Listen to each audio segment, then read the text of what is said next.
SER Podcast.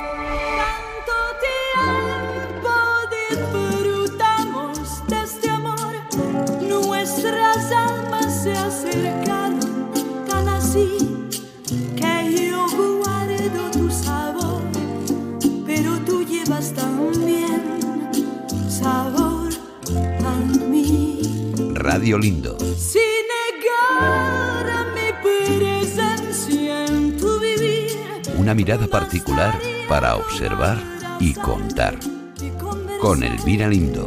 Tanta vida yo te di que por fuerza llevas ya sabor a mí.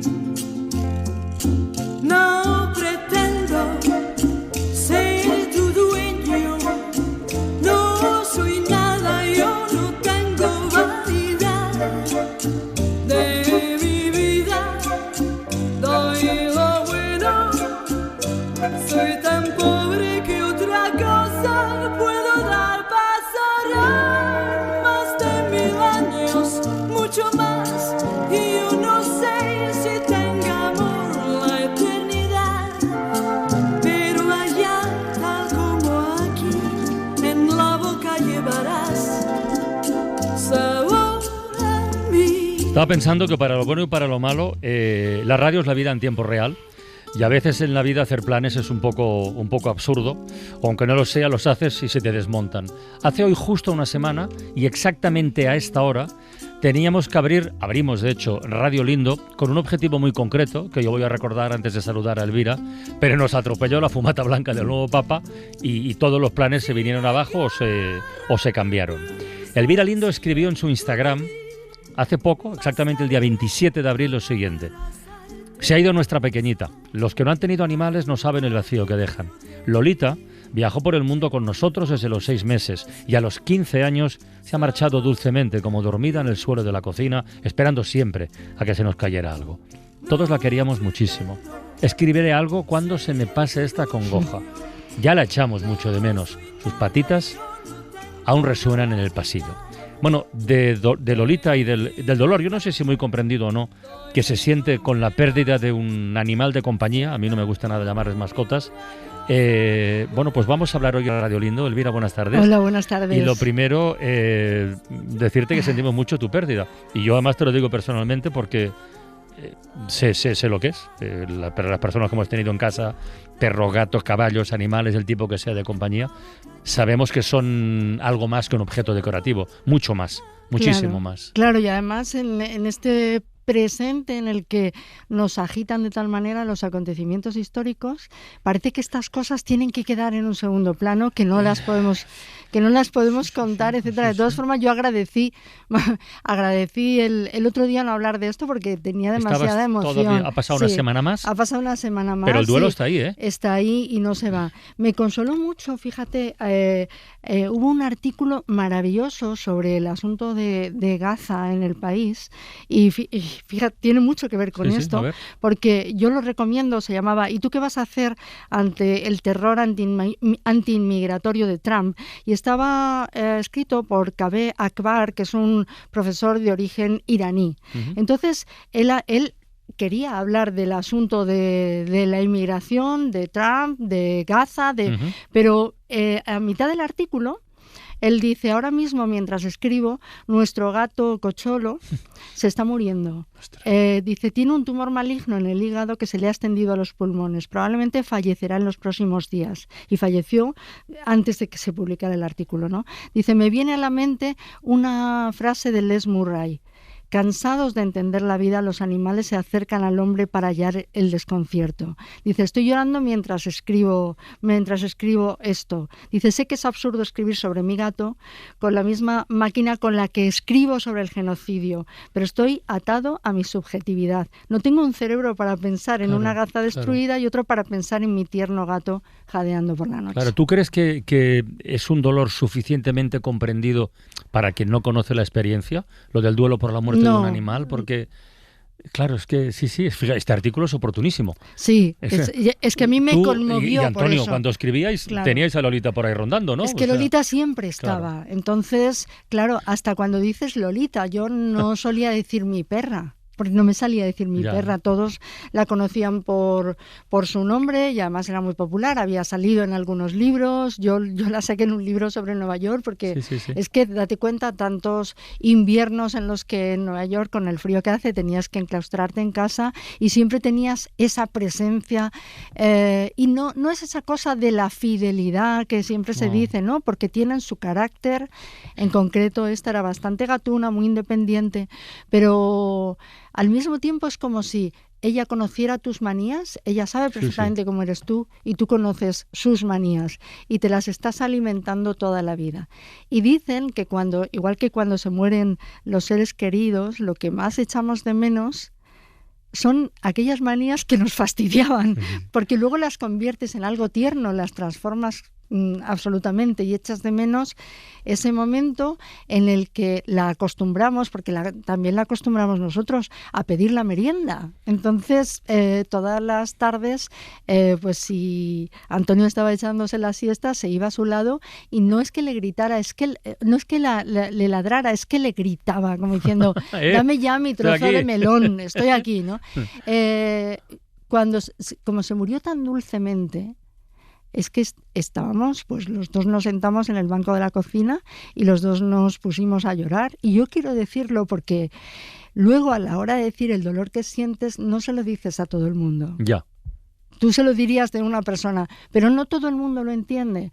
Lo que sí que es verdad es que yo colgué esta fotillo suya en Instagram y lo que me conmovió fue la cantidad de gente que escribió hablando de sus animales, con sus nombres. Eran gatos, eran, yo qué sé, desde conejos, gatos, perros y en fin, ahí me conmovió porque todos tenemos ese lado bueno. Siempre se ha dicho, bueno, Hitler tenía perros y es que son tonterías. Hay una parte de nosotros que se entiende con los animales. Hay una parte de nosotros que somos hermanos y hace muchísimos miles de años que nos estamos entendiendo. Cuando dices que hubo una reacción bastante masiva, además de gente que conoces y gente que no compartiendo el duelo, pero de la gente que seguramente conoces, mira, hay un peluquero valenciano, se llama Rafa Moreno, que tiene una perrita llamada Tucci, mira cómo la recuerda. Mi perrita se llamaba Tucci. Me acompañó durante 14 años. Yo la cogí con 9 meses de un criadero que la quería llevar a concursos de belleza y la maltrataba. Y yo pues la rescaté. Pagué por ella para sacarla de ahí. Y vino con una costillita rota y con muchísimos miedos. Y yo pues la ayudé con ayuda de unos psicólogos para perros, que me parece una cosa como un poco sobrenatural, pero me ayudaron mucho a darme unas pautas para que ella fuera cogiendo seguridad en ella misma y nos convertimos pues en los mejores amigos. Ella y yo hemos compartido todo. Ha viajado conmigo, la he llevado a todos los sitios que he podido y hemos hecho una vida totalmente juntos porque ella necesitaba de mí y yo de ella. Durante los 14 años que hemos estado juntos hemos podido disfrutar de un amor que solo los que tenemos perros podemos entender. Tuvo una pequeña enfermedad de corazón que, bueno, pues con la medicación y unos buenos veterinarios lo llevamos adelante, y con los años tuvo problemas de riñón y, bueno, pues eso ya desencadenó a problemas más graves y tuvimos que tomar la determinación de llevarla a dormir para que descansara. Fue muy dramático, pero también entendí que ella necesitaba marcharse, aunque sé que hacía todo lo posible por estar a mi lado, pero estaba sufriendo. Y lo mejor que podía hacer, sin ser egoísta, porque no quería que se fuera, era ayudarla a marchar. Olvidarla nunca, jamás la olvidaré. Tucci, te quiero. Fíjate qué mensaje tan sentido. Y qué historión, la perra maltratada que acoge. Exacto, y qué historión, y además es un... Es que 14 años de relación son muchos años. Muchos años, unos peluqueros que Mariola conoce, son de Valencia, y la verdad es que son enternecedores porque sus perros están en la peluquería, entonces las clientas están interactuando con sus perros todo el tiempo, porque es verdad que el perro necesita que estés tiempo en casa, es decir, que esos perros, Nueva York está lleno de paseadores, porque la gente se pasa el día, bueno, a lo mejor ahora con el teletrabajo no, pero yo es lo que he visto, ¿no? Entonces, en Madrid se ven de vez en cuando sí, también, ¿eh? Pero el perro no, el perro es un animal gregario, necesita a los humanos. Esa cosa de que deberíamos devolverle al mundo salvaje no es verdad, está acostumbrado al humano y entonces es una compañía y necesita compañía. Esos perros que se pasan tanto tiempo solos sufren mucho. El otro día vi una peli, También esto pasará, que es una novela basada en la novela de Melina Busquets, y en la novela y en la vida y en la película, un perro, Patum se llamaba, cuando muere Esther Tusquets, ella en la casa de Cadaqués se pone ahí en la puerta y es muy difícil sacarla de ahí. Sí. ¿Por qué es así? Porque existe esa relación, existe ese sentimiento. Mira, de Lolita a Lola. Para otro ejemplo, María Ulecia tuvo un hotel en... ¿Sabes quién es? María es maravillosa, tuvo un hotel en Lisboa, es una artista y ahora es ceramista artistas. en Oporto, y habla de su perra, de Lola, de la que es curioso esto, cómo funciona el cerebro, de la que se acuerda cada vez que canta una canción concreta en el coro. Hace unos meses canto en un coro y cantamos una canción de Vinícius de Moraes y es una canción que se llama Samba en Preludio, que es maravillosa y tiene unos versos que dicen: teus abrazos precisando os meus brazos precisando os teus. Cada vez que canto esa canción me recorre un escalofrío, la cantamos muchísimo y ese trocito es Lola. Y sigo sintiendo que mis brazos necesitan sus brazos, o sea que ese abrazo que me daba era un regalo. Y la echo de menos muchísimo, la echaré de menos siempre, pero al mismo tiempo sé que la tengo siempre conmigo alrededor, ¿no? Pasa un poco como con mi padre, ¿no? Mi padre se murió cuando yo tenía 21 años y le siento, hay veces que hago cosas que me doy la vuelta para ver si me está mirando, ¿no? Porque es una sensación muy física, ¿no? Y con Lola me pasa muchas veces. Esta es mi vida. No va a dejar de estar nunca. Fíjate qué mezcla, ¿eh? El escritor iraní, en mitad de tal, ¡pum!, le aparecía el gato hablando del genocidio de Gaza. A María le viene a su padre recordando a la perra. Fíjate que yo el otro día iba en el coche, camino de Mérida, y iba mirando las nubes. Claro, con esta primavera que estamos teniendo tan voluptuosa de lluvias, hay unas nubes increíbles en el cielo. Y entonces me parecía ver en las nubes la figura de mi perra. Todo el tiempo me veía a Lolita, ¿no? Y cuando llegué a casa busqué un poema de Mary Oliver, que es una poeta maravillosa americana, y dice: a menudo veo su forma en las nubes y esto es una continua bendición. Y dije, fíjate, qué maravilloso. Ella dice en unos versos por qué agradece a su perro haber estado con él, y hay una cosa que me encanta, que era una herramienta para que los niños aprendieran sobre la benevolencia. Y es verdad, el niño que crece con un perro sabe mucho más sobre la compasión. Sí, y aprende a tratarlo. Aprende a tratarlo, a socializarlo, a respetar, a que no se hace daño.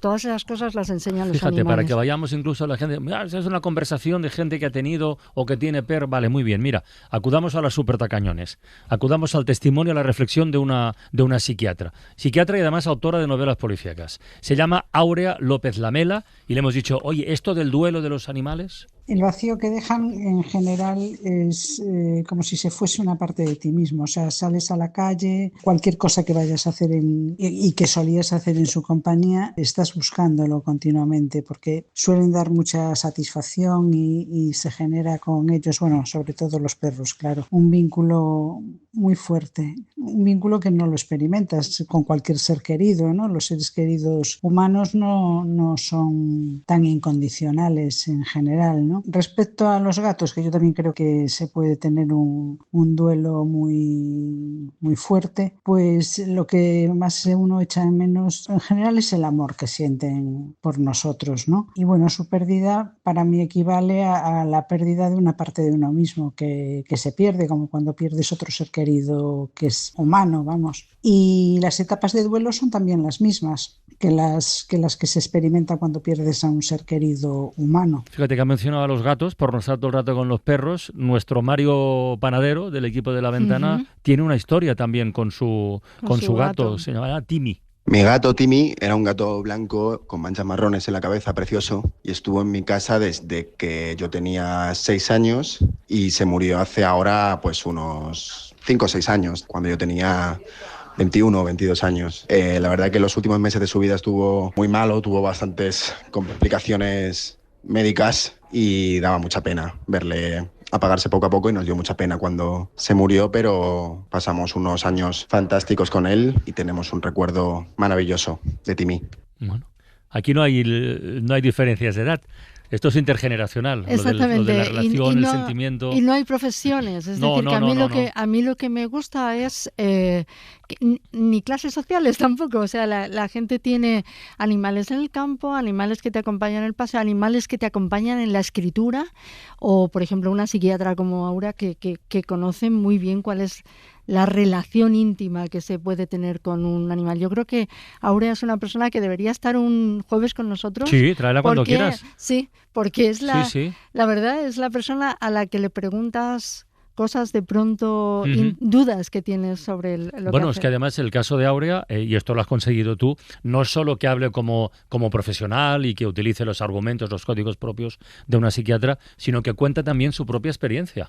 Siempre he tenido perros y gatos. El perro que quise más, bueno, me cuesta mucho decirlo, pero quizás es con el que mayor conexión he tenido, ¿no? Se llamaba Tofe y era un perro increíble, o sea, él sabía cuidar a los otros animales, era cariñoso, era muy grande. Cuando se puso muy mal, fue así un poco de repente y después de haberse muerto su compañero de convivencia, que se había muerto 3 meses antes, porque ellos también sufren en duelo. Pues una de las cosas que me parecía más dolorosa es saber que él se encontraba mal y me pedía ayuda y yo no sabía cómo explicarme, solo sabía darle cariño, pero no sabía si me entendía, quería explicarse.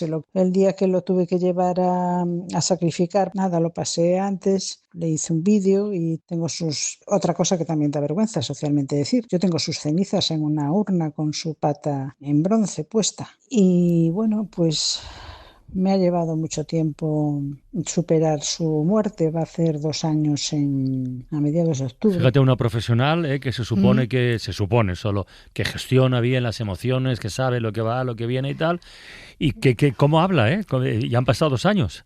Y habla también de la vergüenza que uno siente a contar su dolor a alguien que no comprende ese dolor, porque no todo el mundo lo comprende, ¿no? Y yo también he puesto las cenizas en el rincón donde ella estaba. Sí, y además hay algo también, dicen, yo me acuerdo que un amigo mío decía, yo no tengo perro porque el ciclo de vida es muy corto. Y dices, ya sabes que normalmente se va a morir antes que tú, ¿no? Sí. Pero yo fíjate que también creo que te enseñan cosas sobre la vida, porque la forma en que envejecen los perros es tan sabia y tan generosa. Ellos buscan si ya no pueden correr, andar o jugar como lo hacían antes, buscan el lado soleado, ese rayo de luz que entra en la casa, ese lugar calentito. Dicen que en las casas siempre tienes que elegir el sitio que eligen los perros porque es el mejor según la estación del año. Entonces, yo creo que ellos yo he visto en los últimos tiempos a nuestra perrita buscar los sitios más cómodos, buscar una manta que se caía al suelo porque sabía que llevaba nuestro olor y eso parece que la consolaba mucho. Y también los quieres individualmente. No es que te gusten los perros. Ya. O sea, a mí me gustan los animales. Pues como las personas, claro, eliges. Pero tú eliges claro. y es tu amiga, no es cualquiera. Oye, ¿y Antonio qué dice de todo esto? Yo tengo el recuerdo dulce que me conforta, ¿no? El recuerdo de haber estado con Lolita, de haberla acompañado cuando murió, ¿no? Lolita no tuvimos que dormirla después de una larga enfermedad. Lolita fue declinando como una anciana que era y de pronto un día estaba conmigo y se desplomó. Se desplomó en el suelo y yo fui a levantarla porque tenía las patas muy débiles, ¿no? Fui a levantarla y me di cuenta de que estaba muriéndose y murió sin agonía, murió sin grandes jadeos, ¿no? Respiró así y cayó de costado, que es la postura en la que le gustaba dormirse y se acabó. Y ya había que hablar de ella en pasado, ¿no? Y desde entonces yo creo que quien no vive eso es muy difícil que lo comprenda, ¿no? Desde entonces su presencia se ha mantenido, ¿no? En la casa en la que vivió tanto tiempo. Me parece que escucho sus pisadas por el pasillo o el gemido que hacía para despertarme de la siesta, para que le diera de merendar, ¿no? ¿no? Pasan los días y ese duelo es solo dulzura porque en una relación así tan incondicional no cabe más que la dulzura. Yo creo que no me voy a olvidar nunca de ella.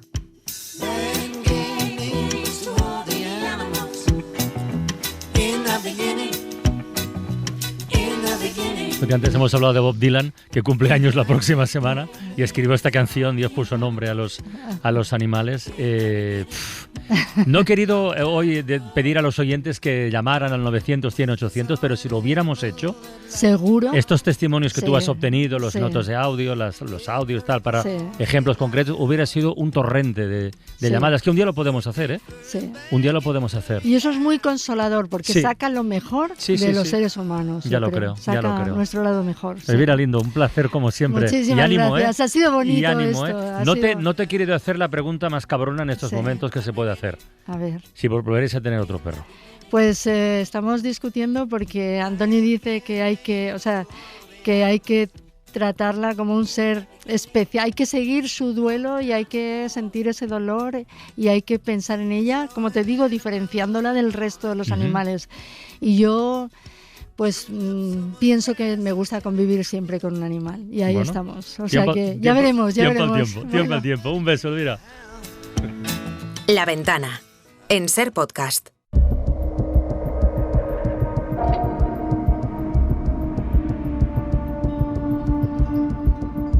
Crímenes, delitos y casos sin resolver.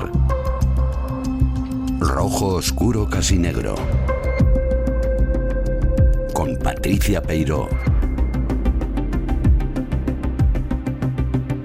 Hola Patricia, buenas tardes. Hola, ¿qué tal? Bienvenida a La Ventana. Gracias. Oye, hoy si te parece vamos a pedir a los oyentes que invoquen una imagen, que la pueden haber visto o la pueden imaginar directamente.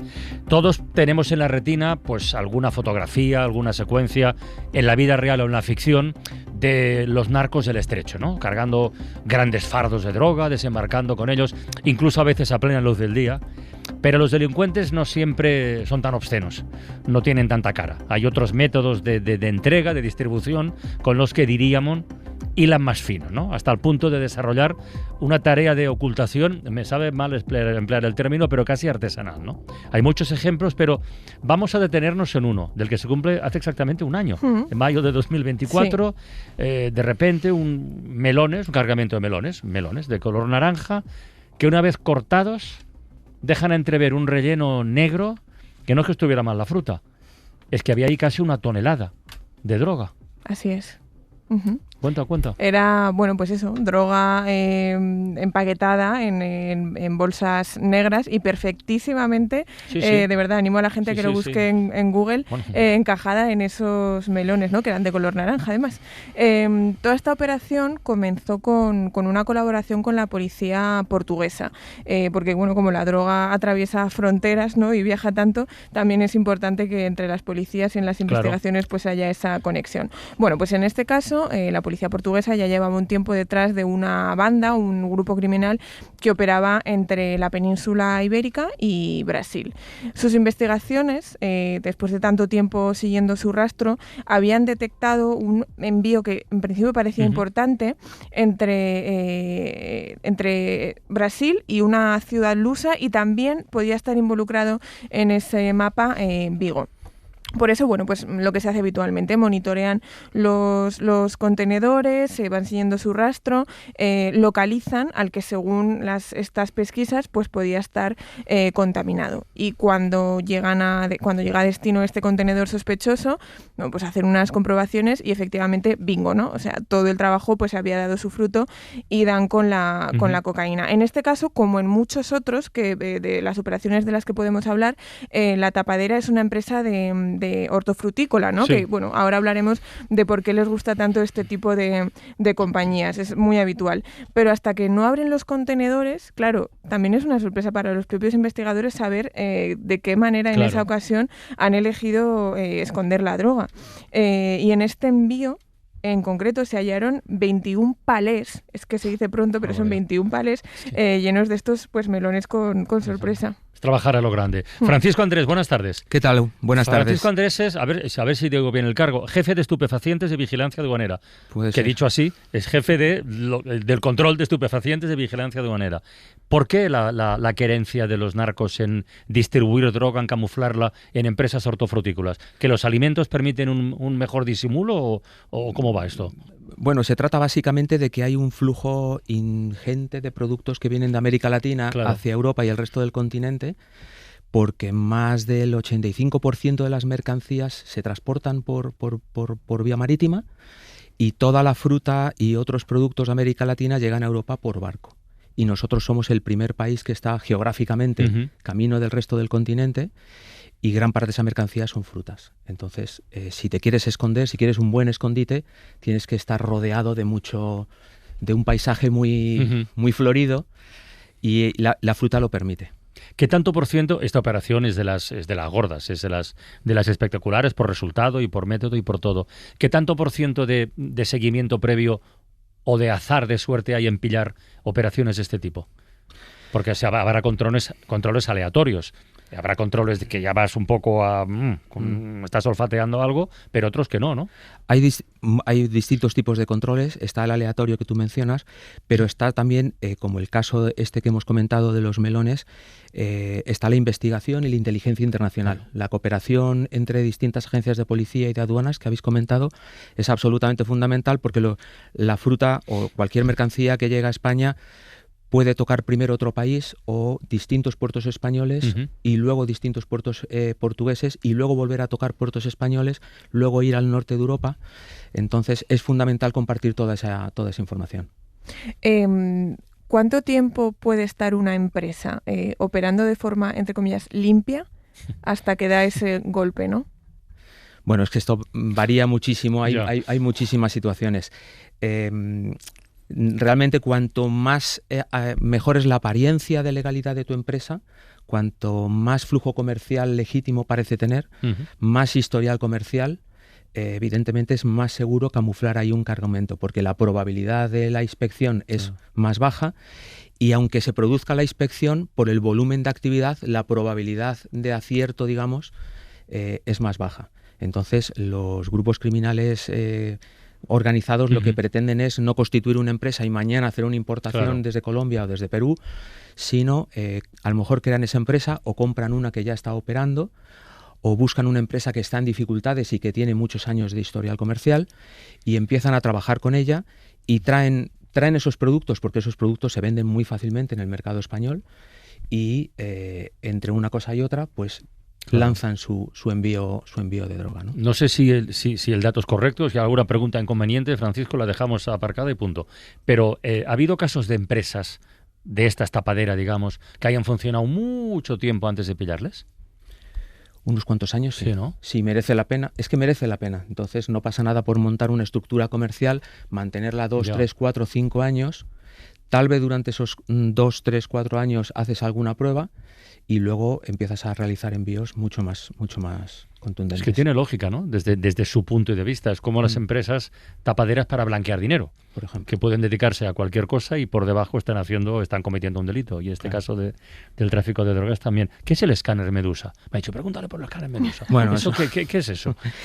Es un escáner de inspección, es uno de los tipos de inspección que tenemos de escáner. Está en un furgón muy discreto, porque no hay ningún cartel que diga escáner, no hay ninguna instalación alrededor. Es un vehículo que se puede transportar a cualquier punto para escanear vehículos, contenedores, y como no tiene ningún distintivo, solo necesita pasar a una determinada velocidad, a una determinada distancia del objeto que está escaneando, pues permite dar sustos muy a menudo. Y, por ejemplo, en el puerto de Algeciras o en el puerto de Valencia o en otros puertos de España se utiliza muy frecuentemente, aparte del escáner grande, el que llamamos de alta energía, que es donde entra el camión con el contenedor sobre la plataforma. Esta furgoneta se puede desplazar a cualquier punto del puerto, de una terminal, a uno de estos bloques donde hay muchos contenedores apilados, y empezar a escanear de manera Es que yo me estoy imaginando, Patricia, esas imágenes de cualquiera de los puertos que ha citado Francisco, con centenares de contenedores por ahí desparramados, como no tengas alguna pista de algo. Decenas de miles pueden ser. Decenas de miles, efectivamente, ¿no? Dices, Claro. Hay varios factores que orientan muchísimo la inspección. Uno es el análisis de riesgo, que se hace por medios informáticos, por medios tecnológicos, donde se manejan millones de datos de una manera muy ágil. Algoritmo. Y se establecen, el maldito algoritmo, se establecen parámetros de riesgo, cosas que hacen pensar que existe un determinado riesgo, y ese algoritmo que mencionas, pues cuando se alcanza un determinado umbral, propone un determinado tipo de control sobre esa inspección. Luego está la inteligencia internacional, la inteligencia nacional, la cooperación entre las agencias, las investigaciones. También hay un factor suerte que aparece de tarde en tarde, pero bueno, la suerte está al que está allí trabajando, ¿no? Oye, y a veces los narcos, claro, entre un país y otro se dejan como marquitas, ¿no? Para el que esté aquí en destino sepa dónde buscar. ¿Qué marcas te has encontrado tú en estos años? Hay muchas. Esto lo utilizan cuando en el interior de un contenedor no están contaminados, como decías antes, los 20 o 22 palets que vienen dentro, sino solamente algunos. Entonces tiene que haber un mecanismo para que la persona que recibe ese contenedor en un almacén logístico o en una empresa sepa diferenciar qué contenedores son los que pertenecen al grupo criminal y cuáles otros son 100% legítimos y van a otra parte del almacén. Entonces pues puede ser el color del palet, puede ser una marca que tenga uno de los tacos que tiene el palet de madera, puede ser una etiqueta distinta en el film de plástico que rodea la carga del palet. Puede ser una señal con tiza o con pintura en la pared del contenedor justo donde empieza una determinada hilera de palets. Puede ser los flejes que sujetan la carga al propio palet, que sean de otro color o que tengan otra lectura en el cierre. Detallitos. Pequeños detalles que solo conoce la persona que lo tiene que conocer y que a simple vista pasan inadvertidos. Francisco, ¿en qué punto o en qué nivel? Bueno, el retrato general debe ser muy difícil. Estamos en cuanto a tráfico de drogas en España, quiero decir. Ha hablado de España porque Vigilancia Aduanera se ocupa de esto. ¿Estamos mejor, estamos peor, hay más? Uno tiene la sensación, leyendo periódicos, escuchando la radio, viendo la tele y tal, que si hay muchas operaciones es que hay mucho tráfico. No sé si es un momento especialmente boyante para los narcos, que se atreven más, que trabajan más, que imaginan más, que esa es otra también. No sé. Sí, llevamos 2 años en lo que se refiere al tráfico de cocaína de aumento de cifras vertiginoso. Sí. De 2022. Pero eso es porque, como cuando se habla de enfermedades, ¿es porque se pilla más o porque trafican más? Nosotros entendemos que el mercado hay muchísima cocaína en el mercado internacional, existe un exceso de producción, por decirlo de alguna manera, en América Latina, y esa cocaína hay que ponerla en el mercado. Se consume probablemente más cocaína que hace años, se ha relativizado en determinados ámbitos el consumo de cocaína, por desgracia, y hay más tráfico, y como consecuencia de eso se interceptan más cargamentos, sin que tenga que haber una relación directa entre una cantidad y otra, ¿no? ¿Cuántos años llevas viendo droga dentro de contenedores, más o menos, por hacer un cálculo? Bueno, yo poco. ¿Eso es vocacional? 8 años o... ¿Eso es vocacional, lo de vigilancia aduanera? ¿Eso en concreto? Yo creo que sí, pienso de verdad que sí. Además, mira, estos días estamos dando charlas a funcionarios que acaban de ingresar, yendo a la escuela donde están otros funcionarios de la que va a ser la nueva promoción para darles clase, etcétera. Y sí que realmente pienso que hay algo vocacional, igual que en otras muchas profesiones, donde al final terminas trabajando casi siempre más horas de las que se deben trabajar y estableciendo unas relaciones especiales con los compañeros de trabajo, buscando un equilibrio muy difícil con otros ámbitos de tu vida, ¿no? Y hay gente muy válida en vigilancia aduanera, igual que en otros trabajos por el estilo que te digo, en otros muchos trabajos vocacionales, que podría estar haciendo otras cosas, pero que ha decidido dedicarse a esto. Yo creo que por la radio los oyentes lo habrán notado por la inflexión en su voz. Yo lo he visto en la cara. Cuando Francisco ha dicho, bueno, es que creo que se está consumiendo más cocaína porque se ha banalizado un poco en determinados ambientes. Sí, eso es así. Eso es así, y me imagino que en vuestro trabajo diario no solo interceptáis cargamentos, sino que veis o tenéis cerca realidades desagradablemente lamentables relacionadas con la droga. Bueno, nosotros tenemos un contacto, digamos, indirecto con eso, porque lo sé. Estamos en otro lado. Pero conocéis. Pero sí, tenemos ejemplos, tenemos experiencias, pues porque cuando se hacen las operaciones, pues se detiene a gente, se toma declaración a mucha gente. Cuando se están escuchando teléfonos, pues tienes acceso, digamos, a la vida, al 100% de la vida íntima de las personas, y ves cómo eso, pues cómo se relacionan con otras personas, quién está consumiendo, quién no, qué efecto tienen ellos, etcétera, qué opinan de ese consumo. Lo vemos en los medios de comunicación cuando, por ejemplo, todo el mundo tiene seguro en la memoria las imágenes de lo sucedido en Barbate, cuando estas lanchas pasaron por encima en repetidas ocasiones. Había gente allí que estaba vitoreando a esa gente. Esos vídeos. Y hay otros vídeos de helicópteros que están siendo apedreados porque... En fin, hay una conciencia social muy distinta en distintas partes, en distintos, digamos, estratos de la sociedad o sectores de la sociedad, y eso, por desgracia, hace que el consumo no se ha visto como el riesgo que de verdad supone para las personas. Patricia, simplemente por poner una cifra para que nos hagamos una idea, la cifra de incautaciones de cocaína en 2023, que son los últimos datos que hay en España, han sido de 117 toneladas, pero es que es el doble que en 2022, que el año anterior, para establecer esa comparativa, ¿no? que estamos viviendo. Esa cifra que has dado es la nacional de España, que la provee la Secretaría de Estado de Interior. Nosotros, desde el Departamento de Aduanas, de esas 121 toneladas que tú decías, hemos estado implicados, por decirlo en el tono del programa, en 90 toneladas de cocaína, que son más del doble de las 40 en las que aprendimos el año anterior, ¿no? Las cifras del año pasado, las nuestras ya las tenemos y nos mantenemos, por desgracia, por encima de 80 toneladas, lo que es prácticamente lo mismo. Y entendemos que el país sigue la misma tendencia, y sabemos que otros países europeos, porque estamos muy en contacto con ellos en distintos ámbitos, pues tienen una situación muy, muy parecida. Y yo tengo una pregunta, que a raíz de todo esto, claro, 80 toneladas de cocaína son un montón de pasta de dinero, un montonazo. Y ahí está la tentación. Y ahí está lo que ocurre en todos los oficios cuando alguien te ofrece una puerta, un atajo para llegar a ganar mucho dinero en este caso. ¿Qué controles hay? ¿Cómo se combate el peligro de que, agentes que los hay, en fin, en todas partes, ¿no? Ovejas negras, no sucumban a la tentación de que Es que los narcos compran a todo el mundo, o intentan comprar a todo el mundo, y a veces lo consiguen. Claro. A ver, esa es una realidad. Pero no, es que es la realidad, es la pura realidad. Esa es una de las consecuencias de cuando, digamos, se extiende o prolifera de esta manera el crimen organizado. Antes me preguntabas por cuál era un poco la situación, si estábamos mejor, peor, a más, a menos. A ver, estamos a más. Por desgracia, en el aspecto de las incautaciones, tenemos que entender que eso significa que el mercado criminal está al alza. Y eso significa también, por desgracia, pues que esta gente está muy bien establecida y tiene más contactos que nunca, y por eso puede hacer todo lo que está haciendo.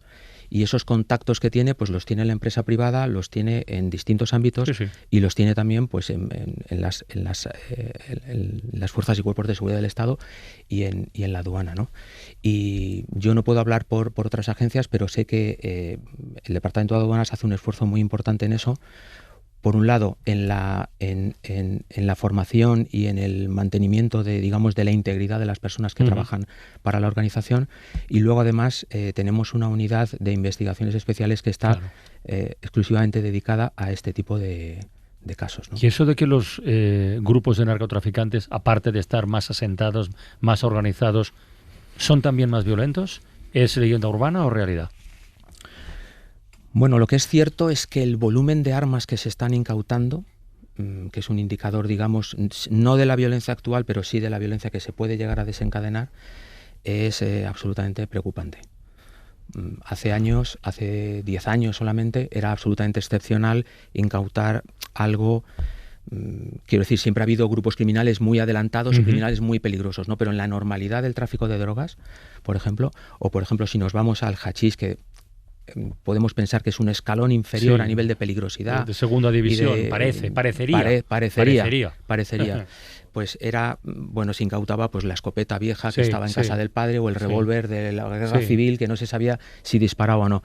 Desde hace unos años es absolutamente habitual interceptar armas de guerra, algunas usadas, otras salidas de fábrica. Kalashnikov. Y armas cortas absolutamente nuevas, silenciadores, etcétera, todo tipo de equipamiento militar. Esto es absolutamente habitual. Oye, hemos empezado con esa ocultación en melones. Yo sé que después de todos estos años tienes una larga ristra de anécdotas, de sitios en los que habéis encontrado droga. Cuéntanos alguno más. Los más raros. A ver, bueno, a ver, podríamos hablar de piñas, de bananas, de aguacates, Ven, Mara Torres, de papaya. súmate a la conversación. Súmate a la conversación entre la directora del Faro, atraída por lo sugerente que estamos comentando. Estamos haciendo lista. Mara, buenas tardes. Hola, ¿qué tal? Buenas tardes. Estamos haciendo la lista del supermercado. La lista del súper, sí. A ver. Cocos. Dentro de cocos, no lo hemos encontrado aquí, lo han encontrado en Colombia en un envío destinado de España. Habían hecho un pequeño taladro en cada coco y habían inyectado cocaína líquida. Cocaína líquida, claro. Por ejemplo, y luego se tapaba ese pequeño taladro que habían hecho. Yuca o mandioca, igual, bueno, que es un tubérculo que viene de allí, igual que las bananas o que los aguacates o las piñas se abren una a una para huecarlas y rellenarlas con 100, 200, 300, 400 gramos de cocaína cada uno, lo que quepa, y luego se vuelven a cerrar. Y la impregnan también a veces incluso, ¿no? Se impregna en distintos tipos de tejidos, se mezcla con polvos minerales o productos químicos, y tanto en un caso o en otro pues necesitas a un químico más o menos especializado allí y a otro aquí o al mismo que viaja. Cuando decíamos trabajo artesanal no exagerábamos, ¿eh? No, para revertir ese proceso que ha permitido camuflarla. Y por ejemplo tenemos casos el año pasado en España pues de mezclas con zeolita, con este polvo mineral, con compuestos de calcio, en fin, con productos alimenticios como el jengibre. ¿Cuánto talento malbaratado? Yo, sin embargo, tengo una pregunta para Francisco Andrés, que es: si por cualquier circunstancia una partida de cocos llega al súper y yo me llevo el coco a mi casa, ¿ha pasado? Bueno, eso ha pasado. Claro, entonces eso sí pasa, entonces ¿qué hago yo con ese coco? Han aparecido en un supermercado, sí. Bueno, pues coger y llamar al 112 y... Pobre Francisco, lo he puesto ahora en un aprieto. Ha llegado a pasar, Sí, es fuerte. Sí, en una ocasión. Sí, en Cataluña fue, ¿verdad? Sí. Me parece en una... No recuerdo, solo recuerdo el supermercado y no... Sí, creo que fue una cadena de supermercados. Bueno. En fin, ahí lo dejamos. Francisco Andrés, jefe de estupefacientes de Vigilancia Aduanera, gracias por este ratito en la ventana. A vosotros. Y gracias por el trabajo, sobre todo. Gracias a vosotros. Vamos a encender la luz del Faro, venga, va. Hoy terminamos antes, a las 7 se acaba, que empieza Carrusel, es que hoy puede haber campeón de Liga. Y lo dejo ahí, no, en fin, no pasa nada. Es increíble. Mara Torres, el Faro de hoy. Lo que contáis en esta sección siempre los jueves cuando toca Patricia. Hoy hacemos el Faro repetir. Repetir. ¿Tú te has dado cuenta de que repetición de la jugada? Sí, de que nosotros hacemos una vida bastante repetida? Te levantas a la misma hora, pero eso es rutina, ¿no? Es que la rutina la marca la repetición. Sí, es verdad. No tiene por qué tener una connotación negativa. No. Esa rutina la marca la repetición. Hay rutinas fantásticas y otras detestables. Claro, pero yo diría que la vida la hace extraordinaria todo lo que sale de la repetición. Sí.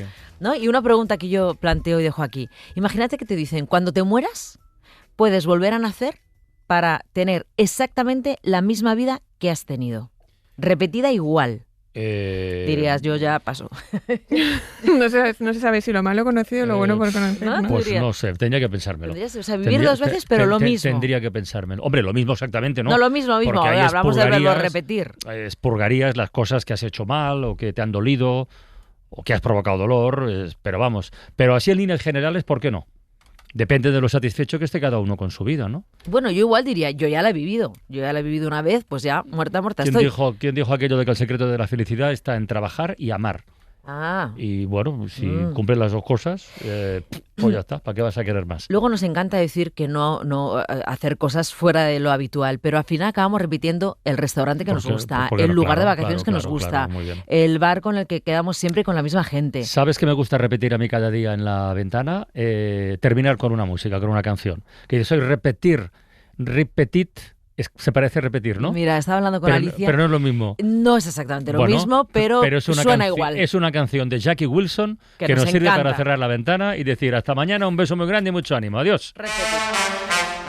Para no perderte ningún episodio, síguenos en la aplicación o la web de la SER, Podium Podcast o tu plataforma de audio favorita.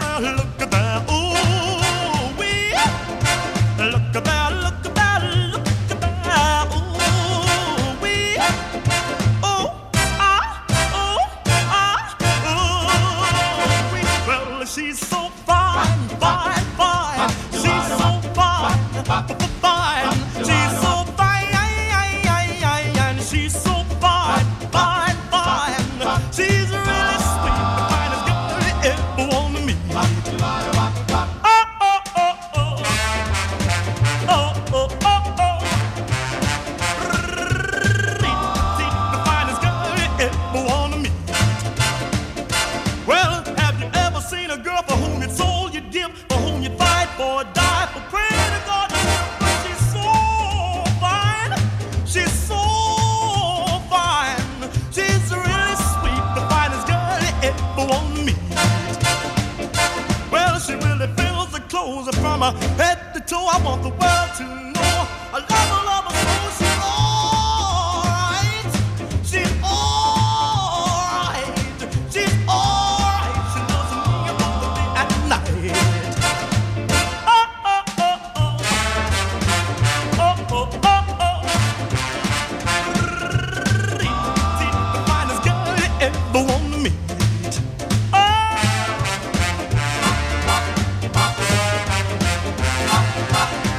Well, she's like honey from a bee, like peaches from a tree. I love her, need her.